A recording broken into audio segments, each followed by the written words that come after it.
We are live. Hey y'all. How's it going? Hey Kipp. What's up, Pat? What's up, Kate? How are y'all doing today? We're doing great. We Nice. it's been a while since we talked. It's been Yeah. like what, it was like June or July or something like that. Yeah, I mean, we started our journeys around the same time Yeah. and become friends, but all been so busy with our lives and trying to build up these channels and everything, so we haven't been able to talk as much as we'd like.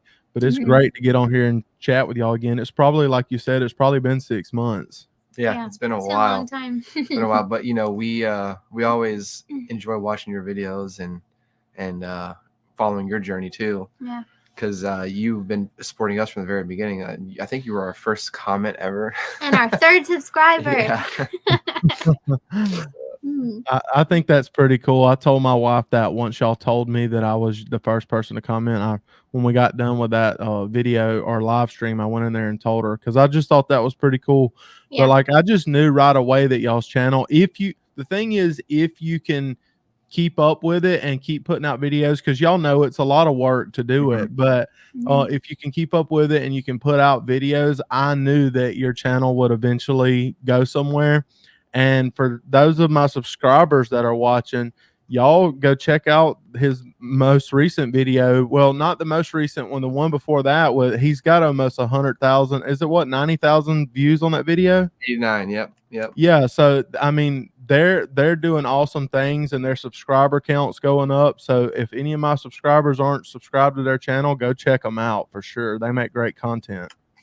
Yeah, it's and Kipp is like the king of smoking and grilling meat, so make sure to go subscribe to his channel. We just talked about one of his homemade beef jerky recipes, and we love that one because it's hard to find sugar-free beef jerky. So make sure to go check out some of Kipp's videos too. Yeah, he's awesome. He's got an incredible journey too as well. Yeah, and that's why we invited you on here, because we kind of wanted to talk about your journey, where you started, how you ended the year, and then what your goals are for 2024 now. Yeah. So we have a couple questions for you. For one, you've been carnivore now for a year. You started January 2nd of last year, right? That's correct. Okay. Well, I know it's been not a perfect year. No one has a perfect journey, right? But how much weight did you end up losing? Like before, I know you went up and down, but what was your lowest, like most amount of weight you lost last year? Last year, at the lowest weight, it was probably about 8 or 9 months in, and I was down 104 pounds because I initially weighed 498 pounds, but when I started on January 2nd, I weighed 486 pounds, and I made it down to 382 pounds. Awesome. And so I broke into the 300 club, and things were going good. And I mean, we'll get into it more in this stream, but things kind of got in the way and got me off the rails, and I put back on a good bit of weight. So let's talk about that then. How much did you end up? Wait, hold on. Wait. Okay. So I know. So all right, you struggled a little bit there. I know that you fell off a few times, but then I know that around Thanksgiving time, you really were like, I've fallen off. I'm just gonna eat whatever. And then January 1st, I'm starting to back up, I think. Talk about that. So like, I know food addiction is real. Everyone who has at least 100 pounds to lose got there because of food addiction, right? So kind of talk about that, how you struggled with food addiction and your ups and downs over last year and how much weight you put back on and then how you overcame that.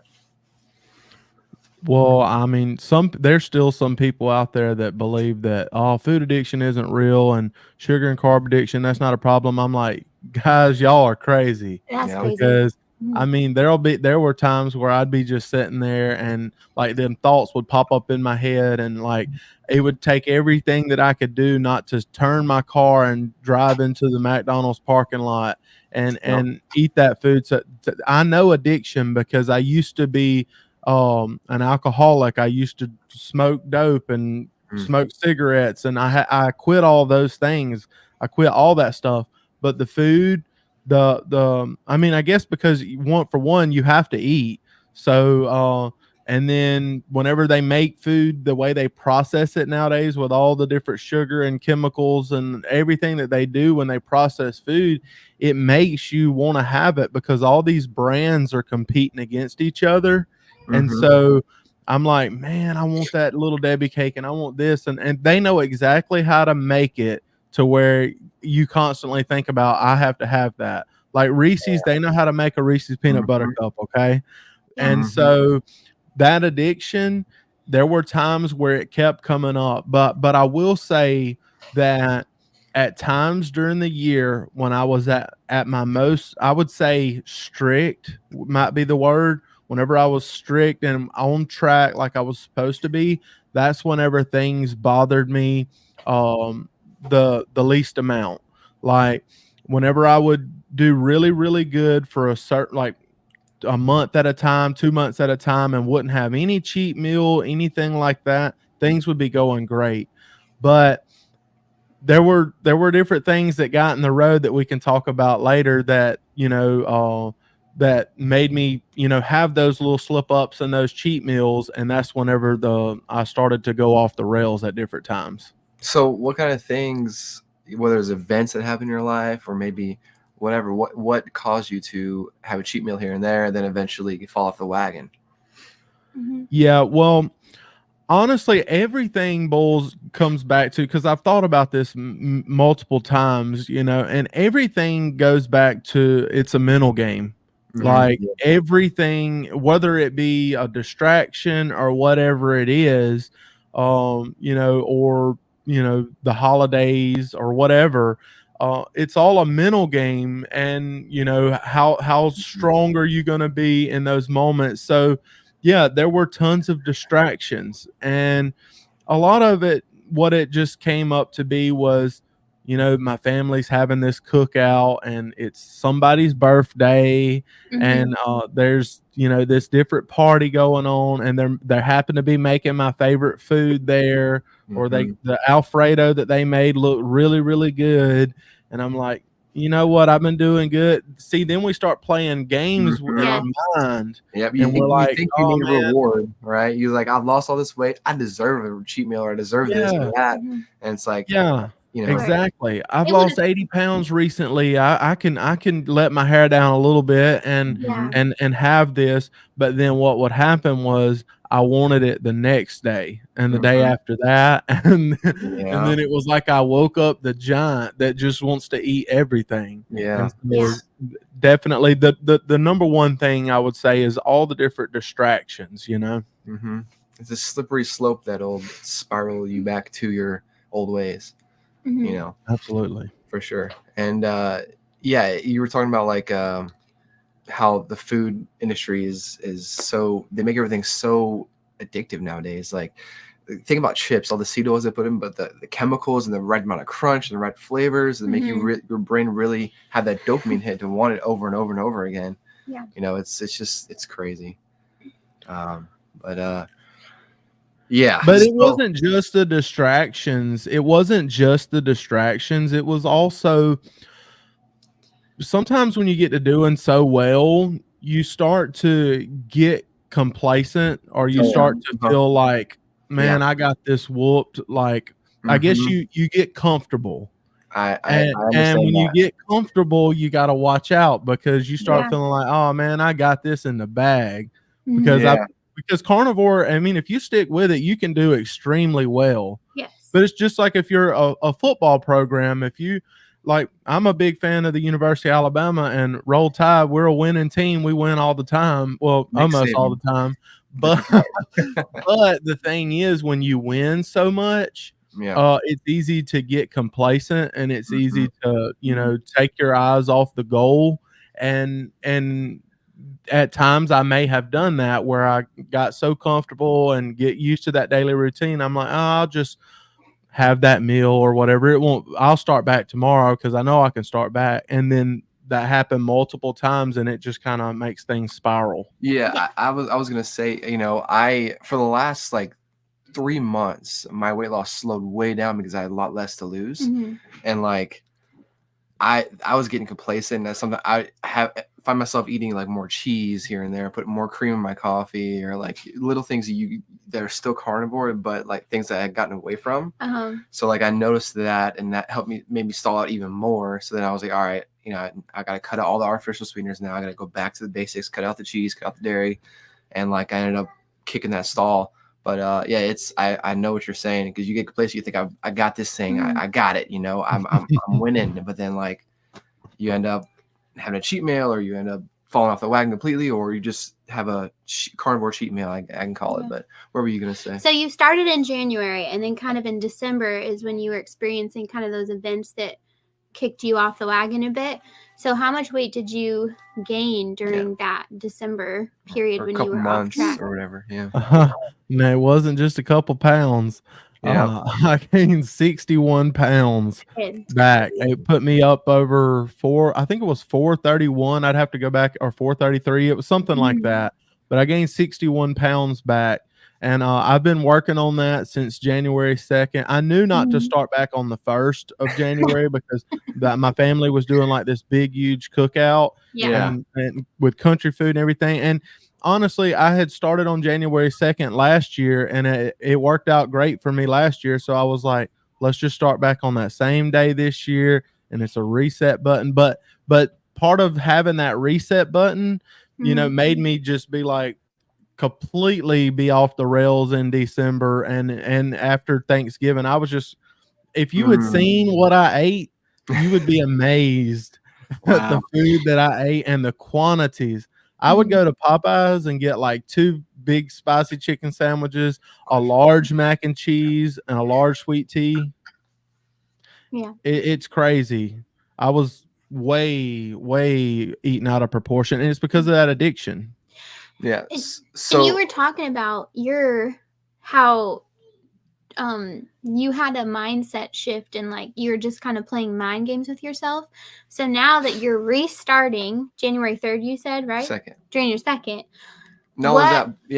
What have you changed in your mindset to help you be successful this time that maybe you weren't having in your mindset before?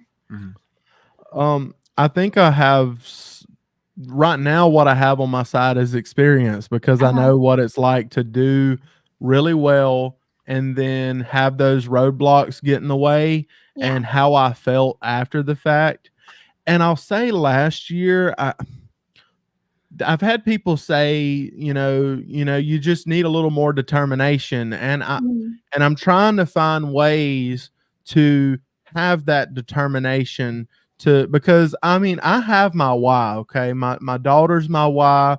And I always try to tell myself that I want to dance with her at her wedding one day. I want to be around to help her do different things and help her fix her car or whatever.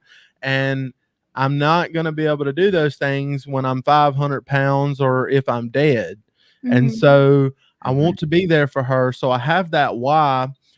But the thing is, whenever you do it, whenever you're on this journey for so long, there can be just a split moment where you're not thinking about your why. You're not thinking about your daughter 24/7. And so whenever I seen that fast food commercial on TV when I'm watching a football game, like I could have a weak moment and be like, man, I'm finna go get some of that. And so I'm trying to prepare myself mentally, and I don't have all the answers, but I'm trying to build up my determination to where when things like that arise, I don't cave into it, because I know from experience that it's never worth it. And you, Pat, you have something that you was telling me before. What do you want to share with us? Yeah, you need to fess up, buddy. All right. So I had a cheat meal. Okay. I went 10 months without cheating at all. And on Christmas Day, I had a couple cinnamon rolls. And then I kind of just like was like, oh, that's, that week between Christmas and New Year's, I was just like not feeling the greatest. But on New Year's Eve, I was like, you know what? I went all this time, lost all this weight. I'm gonna have a cheat meal. Why not? Complacency. Yeah, the complacency, right? And I ended up getting pizza. I had on New Year's Eve, and then I went and got ice cream and popcorn. And the next day, I felt like garbage. I woke up feeling like crap. I didn't want to wake up. I didn't sleep good. I woke up sore. My inflammation came back, and I had a headache. It was terrible. And that first week of January, of the year, January 1st through the 6th or whatever, it was a rough week. I didn't sleep good. My body was trying to get back into ketosis, and it was tough. And then I see this question here. Speaking of that, it says, Kipp, did you experience a keto flu when you went strictly carnivore? I did. Going back to carnivore in the first of the year, I had to supplement with Element almost every day to keep that keto flu going. I was popping Tallow because I had headaches. But after the first like 5, 6, 7 days, now I'm back to my normal ketosis, carnivore, good feeling, I guess you can say. The inflammation's gone, all that nonsense is gone. I feel normal again, how I used to feel. Yeah. So Kipp, you can answer the question too. Yeah, so I mean, first off, I mean, it just sounds like that it wasn't worth it whenever you went off plan. Definitely. And same for me, like whenever you go off plan like that, I mean, it sounds great in the moment, but really it's not worth it. I'm not saying it'll never happen, but it's not worth it after the fact. But I'll say since I started back in January, this time, I don't think it was harder because I knew what to expect. I knew that I might have to be close to the toilet for a few days, and I knew. I mean, I knew to have plenty of salt and electrolytes and things like that. But I did have to stay close to the toilet a little bit, starting back, and then I noticed that I didn't really have headaches, but my energy was completely gone. Like whenever I first started back, those first few days, and honestly, it had got so bad because I used to be a type 2 diabetic, and my sugar had started bottoming out again. So that first day that I started back, going straight from carb binging to no carbs, because I didn't like wean myself off. I just went hard, headstrong, cold turkey. And that first day, my sugar was trying to bottom out a little bit. And so I would, just try to fight through that first day. But by the second day, that got better. But the weakness, the being tired, that first week was a little rough. But now I'm getting my energy back. I mean, the toilet issues get pretty much fixed. Just things are getting better, and I know that I'm getting back in the swing of everything. Yeah, luckily with me going back into ketosis, I didn't have the toilet issue because I only had one cheat meal and not like completely fall off. So I'm thankful for that, but I did experience the fatigue and headaches and just feeling like crap, and the inflammation and stuff. So. We had another question for you, Kipp. Yep. Did you feel like the initial transition was harder the second time? When I switched to carnivore, I went in all at once. It was a rough 45 days. I don't think it was harder for me. Well, I'm glad to hear that they started back, but I don't think it was harder for me. I knew what to expect. The first time was like, to me, the first time was a little bit harder because I never done it before. But since starting the second time, I kind of knew. And there was this whole big lead up to it because it was like all month December long. I was thinking, man, it's coming, it's coming, it's coming. Here comes January 2nd. And so there was this whole big build up to it. But there was a little sadness on the inside of me of having to give up those foods because I was like, man, you mean on January 2nd, I can't have pizza no more? It's that addiction, it really is. And like, yeah. But it's crazy. Within a couple weeks' time, it starts getting easier and easier and easier. And the first week, I would see little Debbie, or not little Debbie's, but little candies at work with my coworkers, and I would be thinking about it. But now it's getting a little bit better and a little bit better. And in a couple months' time, I can just walk in Walmart and it's like the stuff that's in there doesn't even faze me. Good, that's awesome.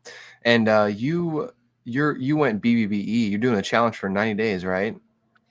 Yes, I decided to do BBB&E for 90 days, but I did tell my subscribers, because I'm a huge fan of seafood, And I see 22 Q Cat. I love her. She's awesome. Yeah, she's awesome.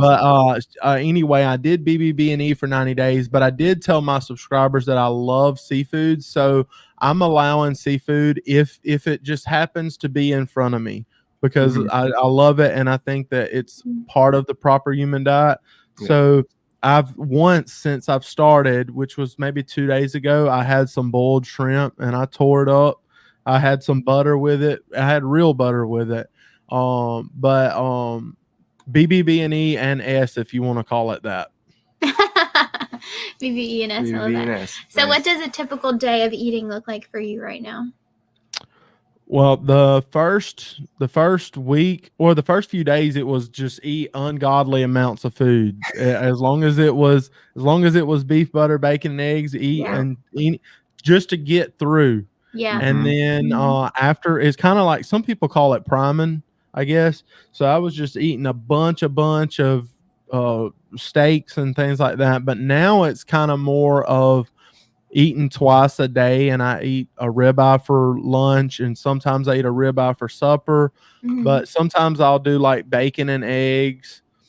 Sometimes I'll do just bacon, but it's 2 meals a day. But what's weird is yesterday and the day before, I was able to just eat 1 meal a day. Okay. And I've never really been able to do that. But this time it might be a thing where I could try 1 meal a day for a little while. But today I know I'm not, because my wife told me she's cooking me a ribeye while we're doing the live stream. From Mackenzie. So I'm gonna be tearing up a ribeye once we get done with the stream. But yeah, it's 2 meals a day, a ribeye and maybe a hamburger for supper or something like that. And what about y'all? Well, nothing's changed for me. I just eat, about. I'm doing 5 eggs now for lunch instead of 6, because I'm trying to cut back calories a little bit to kind of get the last 20 pounds off. So I'm doing 5 pounds for lunch, or 5 eggs for lunch, then usually a 16, 18 ounce steak for dinner. If I run out of steak, I just eat ground beef. Sometimes I'll have bacon to supplement the eggs. Sometimes if I'm going to Costco, I'll pick up one of those rotisserie chickens that are $5 and eat that for lunch, or some of that. And it depends. Mostly it's steak and eggs usually. So, but and for me, I have been transitioned off of carnivore to more ketovore. Yep. And so usually I'm fasting breakfast, having coffee for breakfast with cream, which isn't technically fasting because the cream breaks your fast. And then for lunch, I love air fryer meatballs with pork rinds. That's my thing. Well, yeah. I love. We don't have an air fryer, but you're talking about like in the oven, yeah. In the oven, crispy. They're so good with GH Hughes sauce, which isn't technically carnivore. It's sugar-free, but it is ketovore. And I'm more so ketovore. And then for dinner, if I'm into steak, I'll have steak, but usually I'm just going to have some burgers or a Big Mac burger bowl. Those kind of things are where I'm at. Yeah. When he talked about the rotisserie chicken, that is one thing that I kind of miss, because like I used to, like on my lunch break, I would run to Walmart and grab a rotisserie chicken, and I'd sit in my car and eat it for lunch sometimes. But doing BBB&E, I can't do that. I love eating the skin on the chicken. I love it.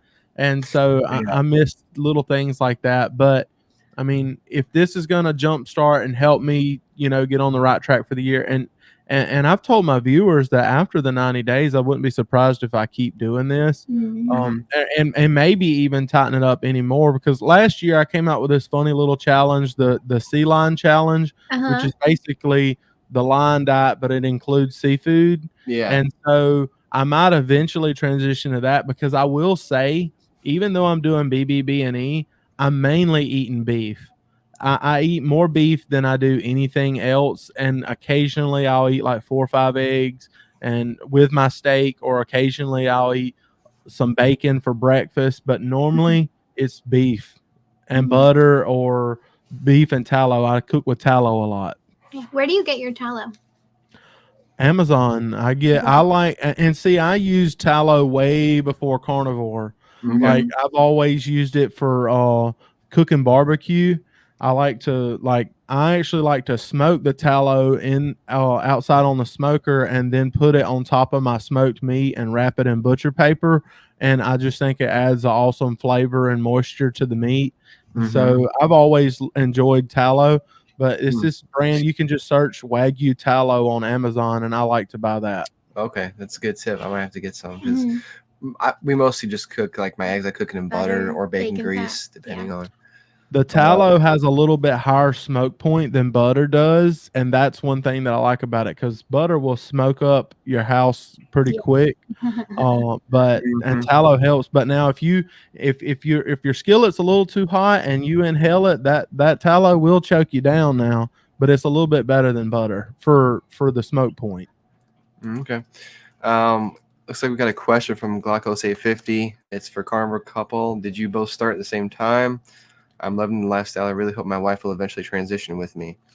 So we did start at the same time. We started, day one was February 28th in 2023. So basically March 1st, kind of, sort of. So that's when we started. And our journeys have been different, but that's when I've had a lot more struggles with the food addiction. Yeah. And staying on track.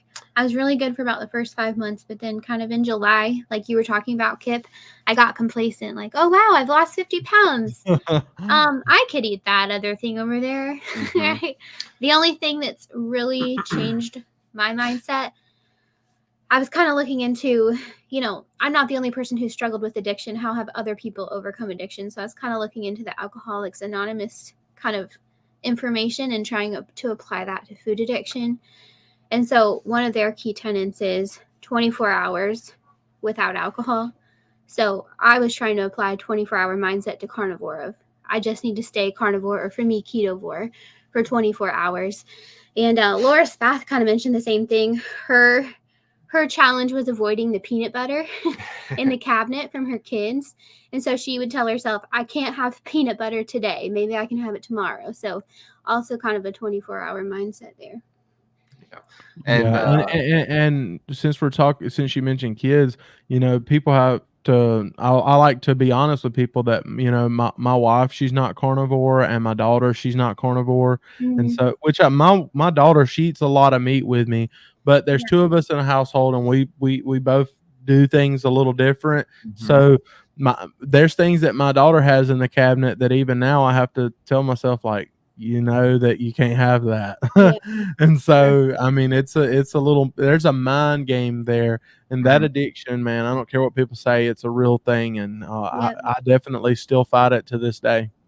So what does your daughter eat? Does she eat a standard American diet, or she eat like Whole Foods, or what? Well, she eats things that aren't whole foods, but she eats more whole food.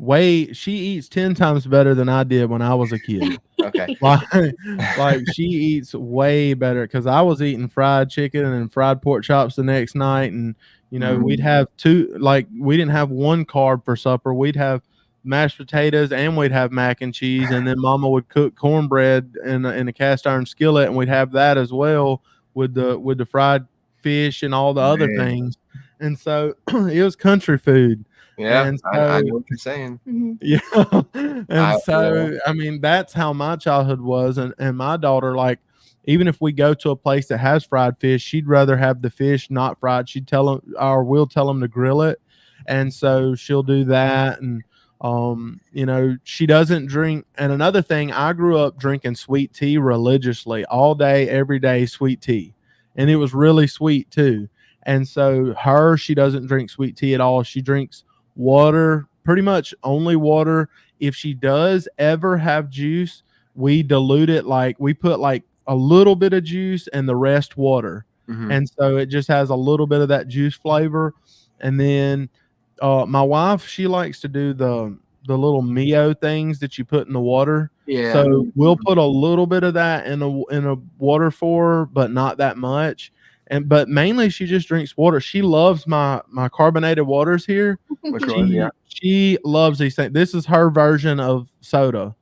And plain carbonated water, because that's what she grew up drinking out of my cup, so she's got used to it. So I had a question for you. Mackenzie, I know that she struggles too with food addiction issues as well. Has she thought about starting a journey as well, or are you trying to like motivate even her? not carnivore? Yeah, just any kind of health journey at all, or even small. Yeah, she's wanting to lose weight, and she's wanting to do things, and she's talked about lowering carbs and all that stuff, but she's not there when it comes to carnivore, you know. She's just not there to go to that extreme. And some people, you know, they either they take time, or some people just don't want to do that. They want to go about it a different way. And I have to respect her for whatever she And chooses. something I've learned from being so overweight for so long is that you can never force someone to start their own health journey. It's a decision they have to make for themselves. And Absolutely. for me, all I can do is just, fix my health and get to where I want to be. And if other people ask me about it, I can tell them, hey, this is what I did, here's what happened. And if that motivates them, awesome. And but if I've learned that if I'm an example, it might help. It might be more convincing to help someone start, but you can't make that decision for someone else. It's something they have to do for themselves. So Amen to that, brother. You can't do it. I mean, I've seen people in my family even, you know, struggle with different things, and you can tell them and tell them and tell them, but they got to make it up in their mind. Yep, exactly. Have you found it challenging to be the only carnivore in your house, and how have you navigated that challenge? It's really challenging in the beginning. Like, I've noticed that both times that I've really got into it. Like, even this time, you know, my wife, she was going to eat somewhere with family the other day, and she said oh, it was a Mexican restaurant, and she's like, hey, we're going to the Mexican restaurant, you want to come there with us? Because I could get a steak there. They know that I come through and I'll get a steak, just a steak, nothing with it. And so I could have got that, but I told her, I said, no, babe, I don't want to go. And she said, why you don't want to go? I was like, because I'm not ready. Like, I'm not ready to sit down and watch y'all eat that, because I love the chips and the cheese dip, and I love all that stuff. And I knew I would be sitting there thinking about that the whole time. And then later on that night, I would have been thinking about it. Because there was one time where last year, one of my cheat meals, I remember it. We were in Pensacola, Florida, and I ate good all day, and I was on track and doing well. And we went and we ate lunch, and I ate a healthy lunch, but I was seeing all the other different food there at the restaurant, and I was seeing the signs when we were driving down the road on the way home. It was a good hour drive back home after we had went shopping and stuff. So it was getting close to supper time again. And I had been thinking about those signs and thinking about all those foods. And even though I did good for lunch, buddy, I caved at supper time. At supper time, I told my wife, I said, you know what? Let's go. There's this pizza restaurant in town. Let's go get a pizza. We'll just get a pizza. And I just completely caved. So sometimes it's where you allow yourself, the environment you're in, and seeing all that different stuff it's kind of like, sometimes if you've had a drug problem, you don't need to be hanging out around a bunch of people that are doing drugs and stuff, 100%. And that's tough and very difficult, because you're around, people, you live with people that aren't carnivore. So it's tough. And I know what you mean with the whole, like, seeing a sign or seeing, the food addiction is real. And, like, I know for me, if I'm craving something bad, I'll go on my phone and just look at before pictures, my fat pictures, and I'm like, I don't want that again. So I'm not gonna cheat, But we do have a question from Miss C. Do you think that being super restrictive, committed to BBE when you want to eat seafood sometimes is helpful? Why not just eat whatever you want as long as it's carnivore? When it comes to, I mean, if seafood ends up in front of me, I'm gonna eat it. So I'm not telling myself I can't eat seafood. I'm just saying, like, even now, I don't want seafood every day. But if I get a hankering to go to a seafood restaurant, then I'll go. But I think when it comes to the other things, like the other things that are carnivore, I feel like enough people have done this before me that have talked about the fat to protein ratio when it comes to BBB&E being at such a great place that it helps you with the hunger and it helps you with the satiation. And I mean, and beef in general, beef is like, an optimal fuel source. Like chicken does not compare to beef. Like it does not compare to beef, especially like chicken breast. Oh yeah. Like if you're gonna eat chicken breast, I mean, there's nothing to it. You need that fat. Yep. Yeah, and so beef is king. I think seafood, if it's fatty seafood, is best. Like so that stuff is good, but a lot of the different stuff has more I don't know if it's more toxins or whatever. There's a lot of research that has went on about ruminant animals with the beef and deer and elk and buffalo and things like that, whereas like pork and chicken and stuff like that, they don't have a multi-chambered stomach, so they can't really break things down as much. So that's one reason that I decided to do BBB&E, and I even bacon. I don't want to just sit there and eat bacon all the time. I love bacon, but I want to stick to more beef, and every now and then, if I want something different, have me some crunchy bacon or something. Yeah, and I know what you mean, because like I feel my best if I'm eating mostly beef and eggs. Like I'll have pork or chicken every once in a while, or some shrimp or whatever, but beef, there's nothing like a good steak and eggs. There's a lot of nutrients in that food. So if people don't believe me, they can try it for themselves. They can eat nothing but chicken for a week, and then they can eat nothing but ribeyes for a week, and tell me how they feel. Yeah, exactly. Exactly. They'll see the difference. We got another question from Tamboree. Currently carnivore, experience dizzy spells. Any tips? Also, what skincare products are y'all using? So if you're going through a keto flu type situation, you might have dizzy spells. You might get really dizzy. I know when you had cheated and went back carnivore, you almost passed out a couple times. Dizzy. Yeah, I had to drink electrolytes. Yeah, the big thing is drinking water, but also electrolytes. You got to make sure you supplement those electrolytes, especially in the beginning, because you're dumping all those stored electrolytes in your kidneys and all that extra water, and your body's depleted. So you got to replace that, and that's the best thing to do, is just make sure you drink those electrolytes. I don't know, Kipp, do you have any tips for dizzy spells? Well, first off, I don't have no skincare products. I can attest to this. I have terrible. I have terrible skin. There you go, Kat. Speak to us about skincare products. Seriously, I have terrible skin. I've always had bad skin my whole life.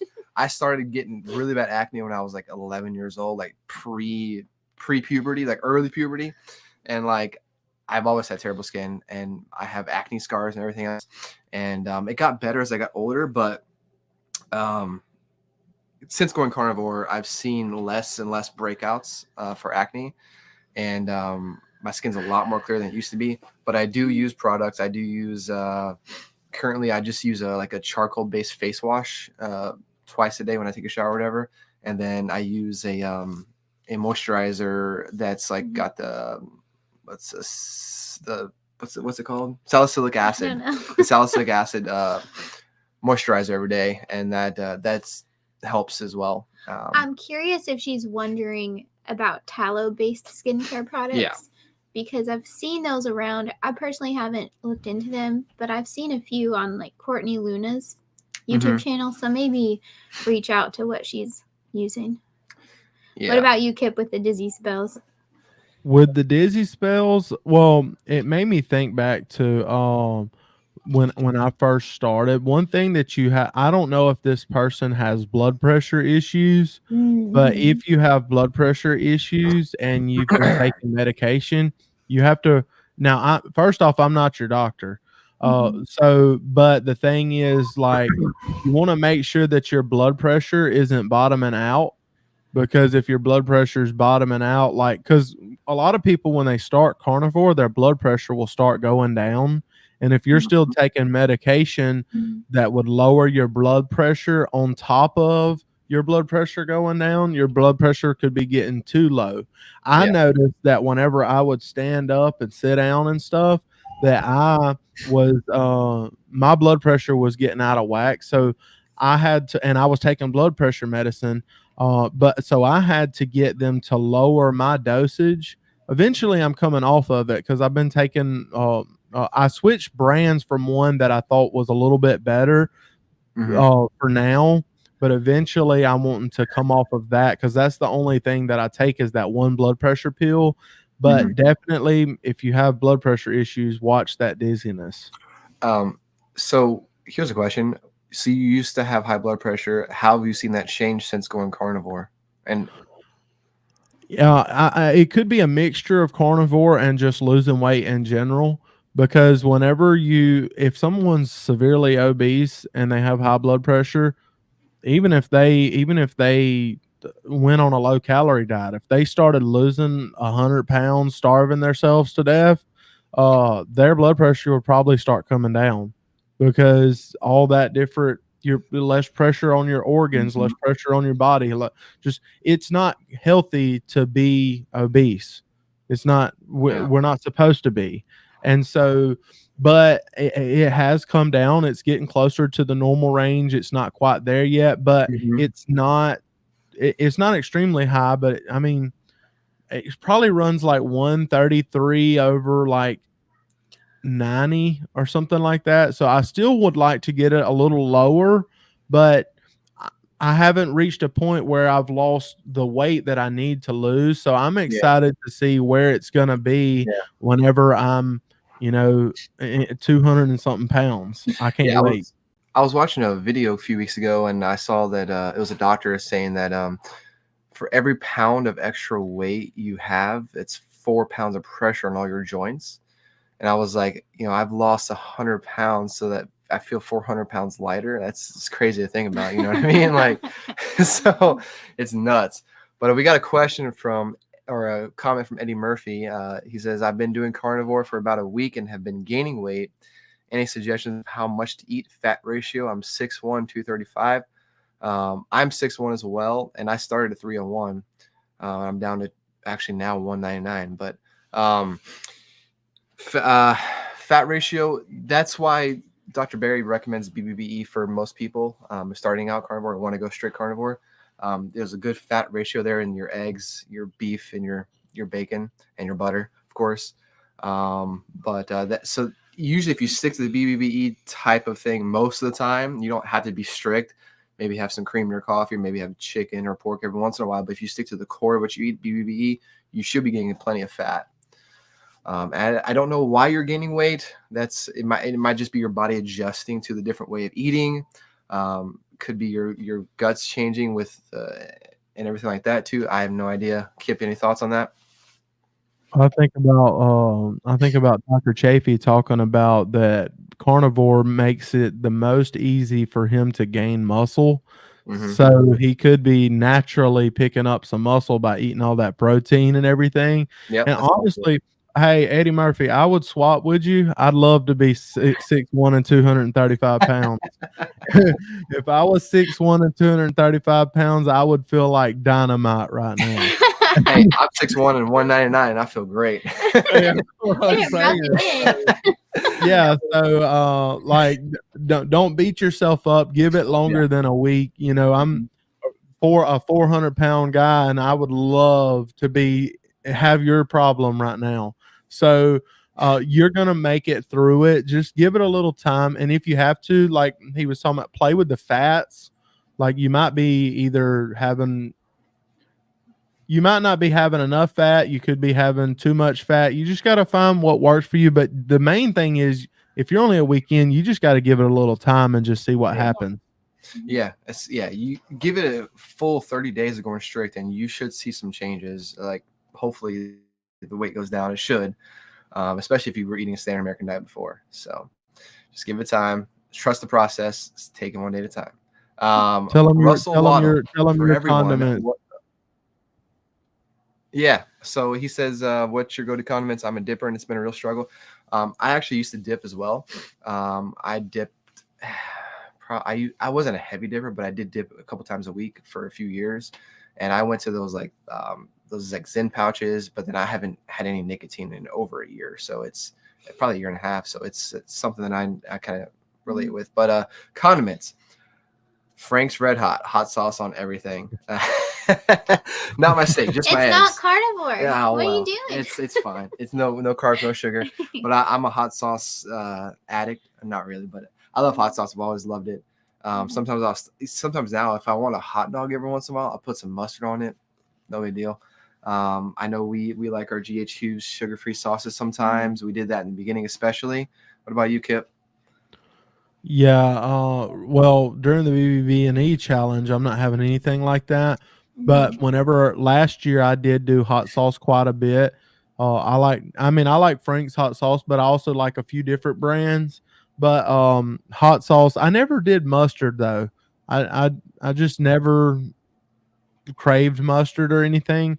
So I did the hot sauce, and that's pretty much that I can think of. That's probably the only condiment that I use, because I see people, they make this the carnivore mayo and all that stuff. I ain't got time for all that.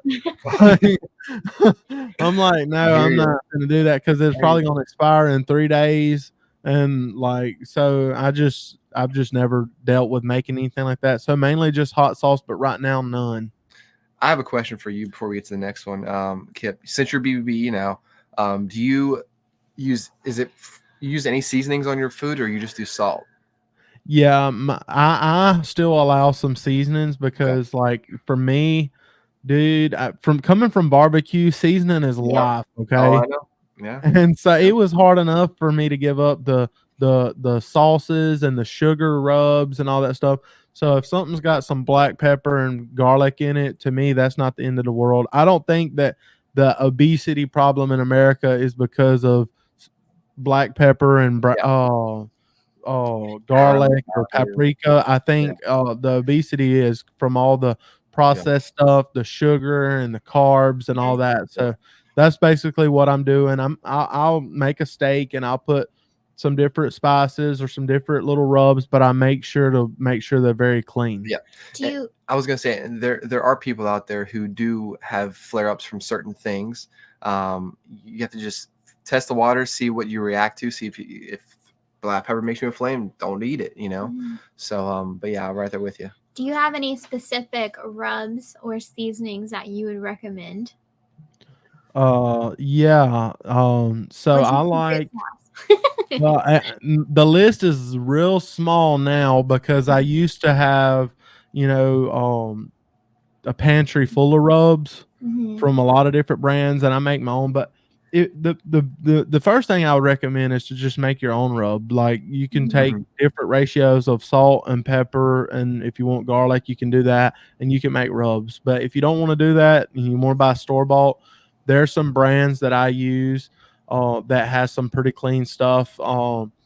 Thinking off the top of my head, Suckle Busters has one called 1836. Okay. The company Suckle Busters. That's a pretty good one. There's this brand called Pancho and Lefty. They have a fajita rub that's really good. You can put it on your steak or anything, and I think it's phenomenal. There's a company called Cattleman's Grill. You can search it on Amazon. They have a couple different ones that I like. One might be a fajita rub, and then another one is, what is it? It's called a California Tri-Tip. California Tri-Tip. That's a very good rub. I could name a few more, but I ain't gonna take all the time naming rubs. But those right there should get you started on a couple good rubs to go with your meat. For me, I like the Heath Riles beef rub. There's no sugar or carbs in it, and I put that on my steak pretty much every day, and salt in that, and it's got just like your simple stuff: paprika, black pepper, salt, garlic powder. That's pretty much it. I've been watching Heath Riles for years. I love watching his YouTube channel, Cooking Barbecue. I'm way before Carnivore. I was big into barbecue, and so. Like, and have you ever tried? Don't try it now because it's got some sugar in it. But he's got a rub, a garlic jalapeno, and they sell it at our Walmart. And that stuff, I'm telling you, it's like crack. But it does have some sugar in it, so I wouldn't recommend it on your carnivore journey. Okay. Dutch Carnivore. What's the point of BBBE? It is basically carnivore without chicken and non-bacon pork. Am I missing something? I'll let you answer that one, Kipp. I would recommend you go let somebody like Dr. Barry break it down, instead of me because I will mess it up. But he definitely has great points on why BBB&E is such a great thing to dealing with the ratios and things like that. So check out Dr. Barry or one of the doctors that break down BBB&E on YouTube. Yeah, I know for some people it's a good way to just restart and reset and to just get back into the swing of things for carnivore. A lot of people just do it just see if they can do it because it's super strict. But yeah, it's just what's recommended from Dr. Barry especially. So yeah, and I mean, and then I'm good friends with y'all know Sean, the intentional carnivore. Y'all know him? Sure. Oh yeah. Okay, so we do live streams together all the time. But see, Sean, he's one of the reasons that I'm like, man, I really need to give this BBB&E a try because. I mean, he's lost in like a year and a half. I think he's lost like 296 pounds. Yeah. 296 pounds, almost 300 pounds. And he weighed like 460 something pounds. Yeah. And now he weighs like 161 pounds. He's like down to 160 now? He weighs 161. Because last time I knew he had lost like the 250 pounds. In the he year. Weighs 161 now. Wow, that's crazy. And yeah, I went and seen him in South Carolina a few months back, and dude, he looks incredible. That's awesome. And that's what he does, BBB&E. Yep. And he mainly has steak and he does eggs. He in the morning time he likes to make the carnivore deviled eggs or whatever they call it. He'll mix it up and with butter, and he'll do that stuff, and he eats that every day. But now he has said that once a month he will allow himself like some fajitas at a Mexican restaurant or something. Yeah, but if he can do that and lose 300 pounds in a year and a half, I need to at least give this a shot. Right. Yep. It's crazy. Yep. And I mostly do BB. Most of the time, I'll have like stuff here and there. But yeah, I lost 100 pounds in 10 months. So it definitely works. That's right. And 100 pounds for you is not the same as 100 for me. 100 for you is a lot. Yeah. Yep. If I lose 100, that's like my pinky toe. No. but for you, I mean, the ratios, I mean, that's a huge percentage of the weight that you needed to lose. So that's incredible. When I seen it, I didn't even know you had lost that much. I knew I could tell that you had lost weight, but when I realized that you lost 100 pounds, I was like, that's incredible, man. Congrats. Thanks. Appreciate it. Yeah. Kel, hey Kipp, lots of love. What brand of tallow do you use? Well, I use two brands. One of them a subscriber sent me. I forget what it's called. I think it's Epic that makes it. It's a little mason jar. It's like, I don't know, $12 or $15 on Amazon. But then normally, because in the barbecue world, I mean, they're using a bunch of it, putting it in their butcher paper and wrapping their briskets and stuff. So you buy the bigger containers of it. So the brand that I normally like to use, and I like it because it's Wagyu tallow instead of regular beef tallow. And the Wagyu adds there's a little bit of flavor that comes from that Wagyu that's just, that something's different about it. And so I think it's called like Chicago Packing Company or Chicago something. But you'll know it, like if you just go on Amazon and you search Wagyu tallow, you'll see a big blue jug come up and it's like $29 or $30 for like a big 42-ounce jug of it. And you can just dip out spoonfuls whenever you're cooking anything. Wagyu tallow. I'm going to search it right now. We're going to have to get some and try it. Yeah, it's good. I like it. Yeah, that's awesome. Carnivore Nana says, what has been your biggest mental struggle and your triggers? And she's asking you specifically. What's your struggles? Oh, yeah. I've struggled a whole lot. My biggest mental struggle is that growing up almost my entire life, I've always linked food to how I'm feeling. So if I'm not feeling good, I'm just going to eat something because that makes me feel good. I get that dopamine hit from fries or going out to eat. So my biggest trigger would be my emotions, depending on how I'm feeling. If I've had a hard day, I want to go in my car, drive, listen to a podcast, and go get fast food and then eat it in the car by myself. So that's been my biggest trigger. And kind of like Kipp was saying, you can get really complacent in your mindset. And really the only way I've learned to overcome that is the 24-hour mindset. Just trying to stay ketovore is what I'm more so is stay ketovore for 24 hours. And I'm just trying to get better at dealing with my emotions in a healthy way. You know, I have a friend that I text that I just say, hey, I'm feeling X kind of way and I really want to go to a drive-through, and she'll kind of talk me through how I'm feeling and why I'm feeling. So I'm trying to replace going through a drive-through with healthier things like reaching out to an accountability partner and my friend that I text. But that does take a lot of vulnerability to open up to someone and say, I need help so that I don't go drown myself in fries, you know, because it's a struggle. And, you know, I can think of my why all day long, that I want to grow our family, that I want to be around for my kid. But in those moments of emotional eating and being addicted to food, like that just goes out the window. And I'm like so focused on my goal. So just trying to cut that addiction, cut the ties to emotional eating, and finding healthier ways to deal with my emotions. But emotional eating and the food addiction around that has been my biggest struggle for sure. I'm glad you mentioned that, because like there's times for me like that whenever, and this might sound crazy, but like if me and my wife, for example, would get in an argument and I would get in a bad mood, I would like in the past, I would like go outside and smoke a cigarette or go outside and be like, man, I need to give me, where's a shot of whiskey at, back when I was wild. And, and so, but now it's like, where's the French fries at?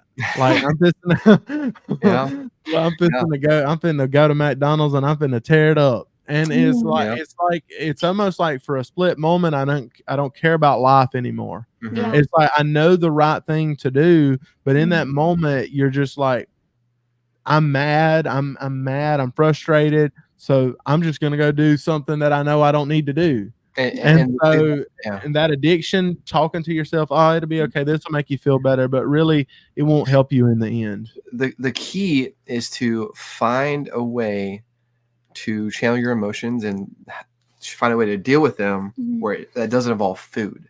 You know, for me lately, I've been getting back into working out again. So for me, I just, if I'm frustrated, I'll go lift weights, or I'll go, I don't know, tinker around on something, like, I don't know, sharpen a knife, or, you know, something that just takes my focus off of whatever's going on. So you just have to find ways to get around the whole food addiction thing and learn how to channel your emotions, and not, that doesn't involve food for sure. So this one's for you, Kipp. Who gained 60 pounds? That's me. It was 61 actually. But how much have you lost now since January 2nd? I'm supposed to weigh tomorrow, but I went ahead and just in case y'all asked, I went ahead and weighed today, and I'm still going to upload a video Monday for all of my subscribers. But this morning I weighed and I'm down 19 pounds in January. So I'm headed in the right direction, and I get tired of people saying, oh, that's just water weight, that's just water weight. I'm like, no, that's inflammation. Like that's what you're losing, all that extra inflammation and fluid and all that stuff. You don't need all that. When people say, oh, just that water weight, you don't need it. Now, yes, I know that all of that isn't fat, but I can tell that my body's switching over to burning fat because I'm not hungry. I'm not constantly thinking about that next meal. And that's telling me that my body is starting to run more optimally already in just 2 weeks. Yep. And, you know, doing BBBE, it's possible you could lose those 60 pounds in those 90 days. You know, it's definitely possible. I think I will. I think so too. You can do it for sure. I think I'll probably lose more than that, honestly. Yeah. I mean, and so just so for Bobby Williams, Kipp lost 104 pounds, but then went off the wagon and gained 60 back. So it's not like he, you know, so it was a up and down thing. It wasn't just like, oh, you gained 60 pounds eating just carnivore, and that didn't happen. So just FYI. Do you worry? Oh, Bobby Williams, do you worry about the black pepper being inflammatory? I don't personally. I mean, I know that it does cause issues for a lot of people. And see, I have like severe shoulder pain. And what's crazy is when I started Carnivore last year, even though I included black pepper, when I started Carnivore, my shoulder pain basically went away completely. I mean, maybe once a month I'd move my shoulder a certain way and I would remember that like there's damage in my shoulder because the damage that's done is done. Like, but so that damage, it didn't just go away, but the pain, I could move my shoulder freely and all that stuff. But now the whole time that I was off plan, my shoulder hurt every day. Every day I would move it and yank it, and I'd be laying in bed messing with it at 2 o'clock in the morning, trying to get it to ease up. I'd always feel like I had to pop it a certain way. Yeah. But being back on track, the shoulder pain is already gone. Like it left probably within the first week of being back on track. And it's amazing. I laid in bed the other night and I was just thinking about it. I was like, man, I'm so glad that my shoulder don't hurt right now. But I would say, like, the inflammation from all the different things that I was eating, I think was making that, like, affecting that shoulder so much. So if I got to a point where the shoulder pain started coming back and things like that, then I would be like, maybe it's the black pepper or something like that. But until then, if the pain's gone and I can eat black pepper on my food, because food does taste better with black pepper, I don't care what you say. So as long as I can eat black pepper on my food and I don't have pain, then I'll do it. But if I have to cut it, then I would definitely cut it. I've cooked steaks with just salt and they're fine, but there's nothing like some black pepper on it. I agree with you there. And I know for me, like I've always had black pepper, even from the very beginning. And I used to be inflamed, sore, my knees were sore, my ankle always bothered me. But even with black pepper this whole time, after like the first like 30 days or whatever, my inflammation just went away. All the pain, all the joint pain, it was gone. So I still eat black pepper and it doesn't bother me. But there are some people who it does bother. So you just have to kind of, do trial and error, see if it bothers you or not. If you're still inflamed with black pepper, cut it out. Everyone's different. So I think it's a question for Kipp, because I know you talked about this, but have you identified a 5K? Sue and I are thinking about joining you when you do that. Well, first, I think it's awesome that you are thinking about joining me. Anytime a subscriber's like, hey, man, when you do that 5K, like I'm thinking about being there, or I might run it with you, I think that's cool. That's a goal that I have for myself this year. And I'm not working on that goal in the first quarter of the year. In the first quarter of the year, I'm trying to get some fat off of me. And so, and then I'll transition more, after like April into, doing a lot more walking, speed walking, and a lot jogging and things like that. And then probably by summertime, I'm planning on doing a lot of jogging. And I want to, I keep telling my subscribers, by the end of the year, I want to not walk it. I want to run a 5K. Wow. And that's going to be crazy to be able to do that. Yeah, it's a big goal. Like the goal honestly scares me. I set the bar pretty high. but hey, that'll just make you more determined to just, nose to the grindstone and get her done, That makes whenever I think about having something off plan, I think, no, you got to run a 5K, dude. You're not going to run a 5K if you're eating McDonald's. And so that's a little goal of mine that I have. But I would say for them asking their question, I live in South Alabama. I don't care if people on the internet know where I live. I live in Atmore, Alabama, because ain't nobody going to just show up at my house unannounced anyway. I live in the country. They know better than to show up at my house unannounced. But anyway, if you want to come to my house, that's fine. You just need to let me know ahead of time.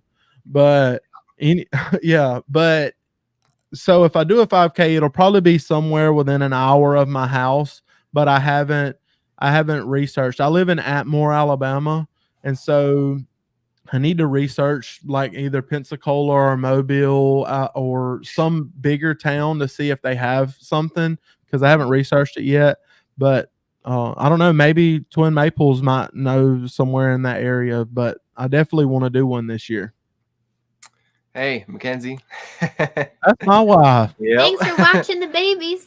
Yeah, thanks for That's what she's babysitting Abigail. doing. She's taking care of Abigail while I do the stream, and then after that, she's got me a steak cooking, and then we're gonna go do a little shopping today. And there's not gonna be any more YouTube stuff today at all. It's just gonna be have fun with family and go shopping and have fun. There you go. Good for you. Good. I wish we could do that because we live in Nebraska and we just had a huge winter storm. So we ain't going nowhere. Right now it's currently right now the temperature is -8 degrees and the wind chill is -20. So we're not going anywhere. Patrick had to snow blow my mom out of her house yesterday so she'd be able to drive here to babysit our son for this live stream. we got about a total of probably I think total from this whole week, because we had another storm earlier this week, we got 12 inches of snow on the ground with huge drifts. So it's been a crazy week here. But we got a question from Dutch Carnivore. What about adding a little of lemon to your water? Opinions differ, but I think it's a nice middle ground. I don't see a problem with it, especially in the beginning when you're transitioning. If anything, it's going to help you because it does have your vitamin C and some electrolytes in there too. Especially in the beginning. I know that I did that a little bit here and there just to kind of wean myself off of that sugar addiction. Yeah, pure candy. Yeah, because the lemon helped a lot. Yeah, the lemon helped. I mean, what's better, candy or lemon? Right, exactly. So I don't see a problem in the beginning, especially. I mean, I don't do that now. I've cut that out. But what do you think, Kipp? Yeah, the word that comes to mind is sustainability. Yep. So you just got to find what's sustainable for you. Yeah. And if you can do everything right, like if you can stick with just eating the meat, but your one thing is like, man, I got to have a little bit of lemon juice in my water, that's not a big deal. Like it's not a big deal if you have a little bit of lemon juice. At least you're not having lemonade. But I mean, I have got to a point where I just don't have it. Like even my waters, like this carbonated water, y'all probably can't pick it up on here, but it's just plain. It's called LaCroix Pure. So it's just carbonated water and there's nothing in it but carbonation. And so what's crazy is the longer I've been on Carnivore, I can taste. It's almost like I taste like it has something in it, even though it doesn't. It's like your tongue changes a little bit, and it's weird to explain, but it's almost like I'm drinking lemon water, even when I'm not, when I drink plain carbonated water. I understand that because going from a full-on sugar addict to where I am now, I'm drinking black iced coffee, and sometimes it almost tastes sweet because this is the I think this is salted caramel coffee, it's just coffee, but it's flavored or whatever. But yeah, this tastes sweet to me, and there's nothing but coffee. So it's crazy. Your tongue and everything changes so much that you pick up on any little thing. And to me, this right here, one day I had a lemon one. This was last year, and I had I think it was a Topo Chico lime or something, and I drank it, and I was like, even though this is lime, it's really not better than the original one with no flavor, and it's because I got so used to the original one that I didn't need all that extra lime and stuff. But if they want to have lemon or whatever, it's not the end of the world. Don't beat yourself up. Don't beat yourself up over that. Yeah. Who's your carnivore? What are some ways to stick with BBB and E over 90 days without getting bored? Try cooking your meat in different ways. To me, if I had to use an air fryer, I would get bored. People always do their air fried meals and all that stuff, but that's why have always been big into smoking meat, because it adds so much depth of flavor to your food. If somebody cooks you a ribeye in the oven, or the stovetop in the oven, and then somebody else cooks you a ribeye out on the charcoal grill or over a wood smoked grill or something, there's no comparison. There's not a comparison to me anyway for my taste buds. So I use the smokers and the grills, and that adds a lot. But if you're doing strict BB&E, I mean, you're just having salt. So have you tried smoked salt? Like you could do like the Redmond's has smoked salt. Someone just sent me some Malden smoked salt, and you can try things like that to maybe help a little bit, but try different cuts of meat. Don't just stick with one thing. There's so many different cuts on a cow: Denver steak, or hanger steak, flank steak, that I can name a bunch of cuts, tri-tip, picanha. We could do this all day. There's a lot of cuts of meat, so try other things besides just a ribeye, although ribeye is king. Yeah, okay. Good tips. Carnivore Nana says, what town in Nebraska we're just east of? So we live in a small one. A small town. It's about 20 or so miles west of Lincoln, Nebraska. So yeah. And all right, I think those are all our questions. All the questions for now, yeah. But let's see. So we're probably gonna wrap it up here shortly. Are there any? Oh, someone said try lamb. Mm-hmm. I mean, that's kind of sort of BBB because it's still a ruminant animal. So that could be, you could do like lamb or bison as well. That's technically still BBBE, even though it is because it's still a ruminant animal. Bison, buffalo, elk. There's a lot of different things like that you could try that are BBB and E. I just want to say real quick, I see Bill Knotts in the chat. What's up, Bill? What's up, so Bill? Proud of you, man, for your health journey and all you've done, brother. Yep. Yeah. I've been watching Carrie from Homestead How talk about Bill Knott a lot, and you keep it up, man. Like, I know the cancer is tough, and you're on this crazy journey, but you just stay strong and take it a day at a time and just keep on pushing. Oh yeah, Bill inspires the heck out of me, man. Yeah, for sure. Yeah. All right, and we're gonna wrap it up soon, guys. So if there's any questions, be sure to get them in there last minute. But we're probably wrapped up here in a few minutes. Kipp's gonna go eat his ribeye that Mackenzie's cooking, right? She just started cooking it because I smell it now. Smells good. I just started smelling it like 30 seconds ago. Is she how's she cooking it? Is she reverse searing it or doing the oven, or what's she doing? She's doing it in one of my cast iron skillets. Okay. I like a cast iron skillet. I mean, I prefer it cooked outside, but she ain't finna go outside while she's watching Abigail and fire up a grill. Although I've taught her how. My wife Mackenzie, she can cook on a grill because she's watched me do it so much that she's pretty much learned. Like I feel confident if I had to leave the house and I was in the middle of a cook that she could take care of things. Yeah.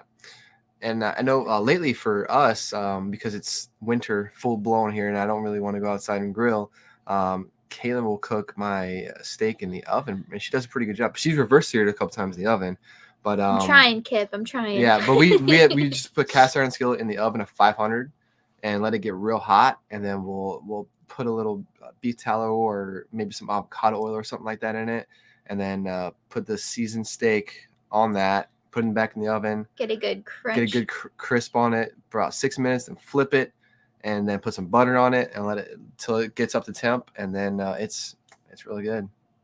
Yeah, when I don't have time to fire up my smoker, like I will like put a little Wagyu tallow in my cast iron skillet, and I'll sear the steak on both sides, and I'll stand it up like because now if it's a thin steak, I'll just cook it in the skillet and just flip it. But if it's a thick steak, because a lot of times I like to cut like 2 inch, I'll cut them myself like 2 inches thick or 1.5 inches at least. And those are thick steaks, and you want to get that inside done. So I'll put it in the skillet and I'll sear it on both sides, and then I'll stand it up and sear the edges as well. And then I'll have my skillet or my oven preheated to like maybe 400 degrees, and I'll just put the skillet in there and let it finish. It won't take long, maybe 15 minutes or sometimes 20, depending on how cold the steak is going in or how thick the steak is. But like 15 minutes or something like that. And when it comes out, it's a perfect medium rare. And I mean, it's good. It doesn't beat the smoker, but it's a really good steak. Well, I think you pretty much answered the Carnivore boss's question there. they kind of typed as you were talking. So we'll go to the next one here. Tamboree, what brand of coffee do you drink? Is there such thing as having too much coffee or unsweetened tea? I know, Kipp, you don't drink coffee, so this is probably a question for us here.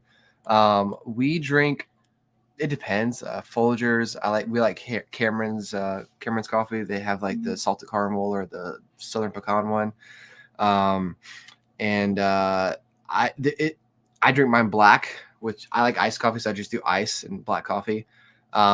Is there a thing as having too much? Probably yes. Probably yes, because of the caffeine.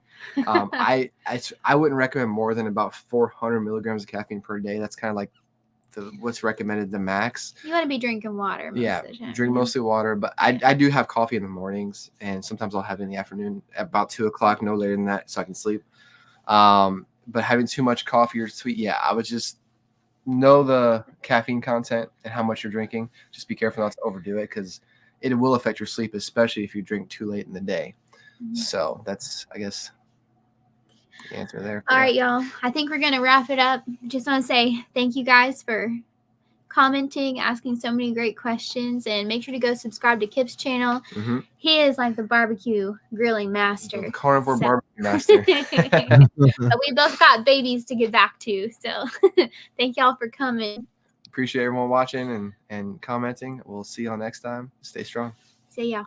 Take care.